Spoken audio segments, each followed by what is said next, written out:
Ada jodoh yang tidak diduga-duga datang di depan mata. Sama halnya dengan pengalaman pemuda ini. Seorang pemuda akhirnya bertemu jodoh dengan anak gurunya sendiri. Bukan sekedar netizen, malah pengantin lelaki, Moh Lukman Aiman Mustafa turut tidak menyangka bekas gurunya kini merupakan ibu mentuanya.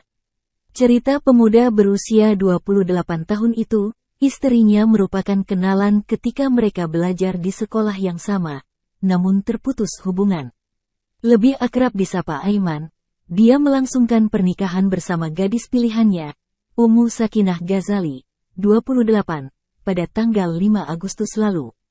Bercerita lanjut, Aiman berkata ibu mentuanya, Habibah Ujang, 62, mengajarnya sewaktu menyambung pengajian di Institut Al-Quran Negeri 9, Itkan, di Gemenceh, antara tahun 2013 dan 2016. Aiman mengakui ketika itu ibu mentuanya merupakan pengajar yang sangat garang.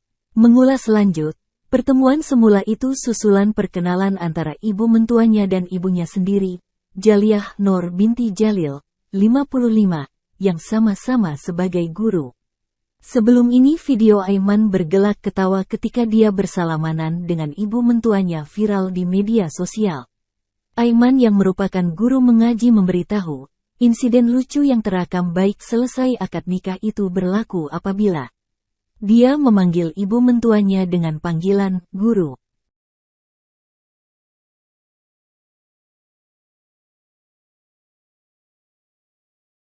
Terima kasih sudah nonton. Jangan lupa like, subscribe, dan share ya.